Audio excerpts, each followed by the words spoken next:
Have a nice day guys! Sa video ito, isi-share ko po sa inyo ang good news dito sa Facebook. Ito yung bagong tools ni Meta, ang tinatawag natin guys na affiliate partnership. Dati guys, itong affiliate partnership guys, available lamang sa ating mga profile account. Pero ngayon, available na rin siya sa mga pages natin.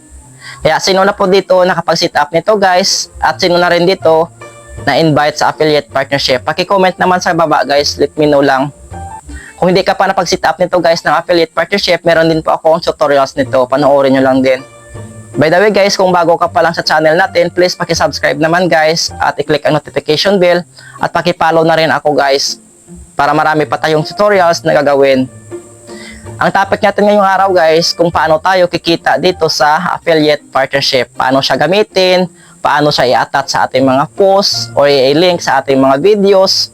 So yan po yung topic natin ngayong araw guys. Dito guys, konting kaalaman lang. Sa affiliate partnership guys, kikita lang tayo dito sa pamamagitan ng pang-link or pagpili ng mga products na ililink natin sa ating mga videos or ipopost natin. So kikita lang tayo dito once na may bumili talaga guys sa ating mga products na nililink or ina-attach sa ating mga videos. So yung commission natin guys, pupunta siya sa affiliate partnership natin. Sa Shopee na guys ha, dapat nakapag-register na rin kayo dito sa Shopee Affiliate Program. Kung hindi ka pa guys nakapag-register dito sa Shopee Affiliate Program, meron pa akong link dyan sa baba. Dyan po kayo mag-register. At papakita ko na rin sa inyo guys yung actual kung paano tayo mag-link or mag-attach ng product sa ating post mismo. Kaya stay tuned lang po kayo guys sa ating tutorials at panoorin nyo ito, full tutorials natin para malaman nyo talaga guys kung paano ito gamitin ang affiliate partnership at paano tayo dito kikita sa affiliate partnership. Pag-isisahin natin yan guys para ma-promote natin kung ano ba talaga ang affiliate partnership nito at ano yung benefits na sa atin sa paggamit nito guys. Kaya ituturo ko na sa inyo kung paano ito gamitin ang affiliate partnership. Okay guys, dito na tayo sa ating homepage. So i-click lang natin tong Facebook apps natin. Ito na guys yung actual natin no, kung paano natin i-link or i-attach ang ating product sa ating mga Facebook Reels at sa ating mga posts. So i-click natin itong profile natin, professional dashboard, and then hanapin natin dito yung affiliate partnership natin. And then dito guys, kung hindi mo pa na-set up yung affiliate partnership mo, dapat i-set up mo na yan guys. Kung hindi mo pa guys alam kung paano ito i-set up, panoorin mo na rin yung aking tutorials dito. Dapat guys napag-register na rin kayo guys sa Shopee Affiliate Program guys. Pero kung hindi ka pa napag-register dito sa Shopee Affiliate Program guys, meron pa akong link dyan sa comment section. Diyan ka po mag-register. Tulad nito guys, maghahanap lang tayo ng products kung ano gusto natin. Pipiliin natin na products na i-link o i-attach natin sa ating mga posts. So dito punta tayo sa products. So katulad nito guys, kung gusto ko yung umbrella, ito i-select ko. And then create post. And then add to new reel. So dito guys, maglalagay tayo ng reels natin. Kung ano yung gusto natin na reels na ilalagay dyan. So kapag napili nyo na guys yung reels ninyo na gusto nyo i-post, ito tulad nito guys, ito yung post na gusto ko. So ayan guys. So automatic na yan guys, meron na siyang link. So this looks like a branded content post. So i-click nyo yan guys. And then dito, add paid partnership label. So i-click nyo yan guys, enable ninyo. Ayan, i-check nyo na guys. Tapos lagyan nyo na guys ng title dito at ipopost. So ayan. So ito yung unang tips ko sa inyo guys kung paano i-attach or i-link ang ating mga affiliate products dito sa ating mga Facebook Reels kung gusto nyo na guys lagyan. So dito guys, so makikita nyo dito. Ito. So dito guys, makikita nyo yan, edit. So ayan na guys. And then ito yung pangalawang tips ko sa inyo guys. Diba dito yung una natin, pumunta tayo sa professional dashboard natin and then pinili natin yung affiliate partnership. Ito naman yung pangalawang tips ko sa inyo guys. So punta tayo dito sa Reels and then i-select nyo dito yung Facebook Reels ninyo kung ano yung Reels gusto nyo i-post.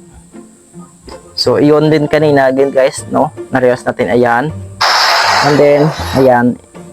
And then dito guys, see more settings. And then, earn money. So, yan, i-select niyo yan. And then dito, add products links. And then guys, dito, mayroon akong favorites na added. So, pwede na lang dyan ako magsiselect. Pero kung gusto nyo guys dito, see all products lang kayo. Sana guys, nasundan ninyo guys kasi nga, pinadali ko lang to guys kasi maingay dito sa paligid ko, maraming sound guys, so nadidistract ako. So ito guys, papadalian lang.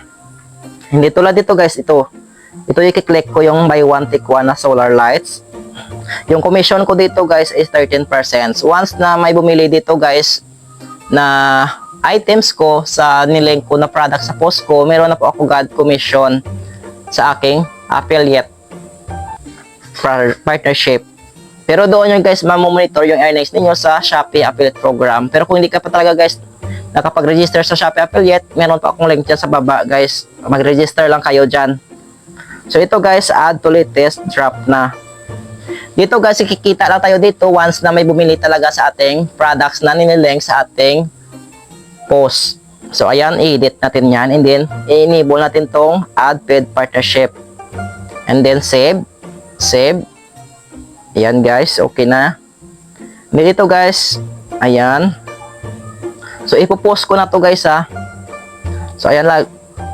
Nagsiselect ka tayo dito ng ating thumbnail. Ayan. Kunwari natutulog tayo nan guys. So ayan guys, okay na siya. Nalalagay na natin yung ating products na link na natin or ina-attach na natin dito sa ating videos. So pwede na natin yan i-post. So, ayan, i-click natin tong share now. Pagkatapos guys, once na ma-upload na yan, makikita natin yan mamaya.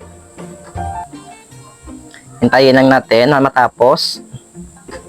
Pasensyahan nyo lang guys, nagmamadali ako guys. So, dito na guys, na-upload na yung ating reels. So, once na i-click nyo yan guys, yung comment section guys, makikita nyo dito yung products ninyo. So, hindi pa siya nag-a-appear. Ulit natin guys. Ayan dito. So hindi siya nag-appear guys. So pakiulit lang natin. Pupunta tayo dito sa ating main account. And then dito na. And then ayan.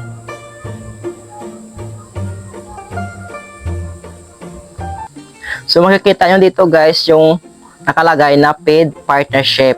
Ibig sabihin nito guys ay na-attach na yung products or na-link nyo na ang products mismo sa inyong Facebook Reels. So hindi nyo pa muna makikita sa ngayon guys. So balik muna tayo, refresh natin account natin. And then open ulit yung Facebook natin. Ayan. And then dito, hindi talaga makita guys. Sa ngayon hindi pa siya nag-a-appear guys. So ayan guys no.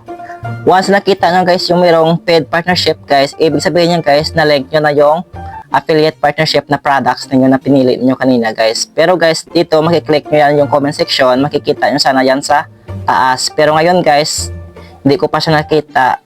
Iwan ko guys ano yung problem ni Facebook ngayon kasi hindi siya makikita. Dapat nag-a-appear siya dito guys sa taas na mayroon siya pangalan na Shop Now. Pero sa ngayon wala na siya guys.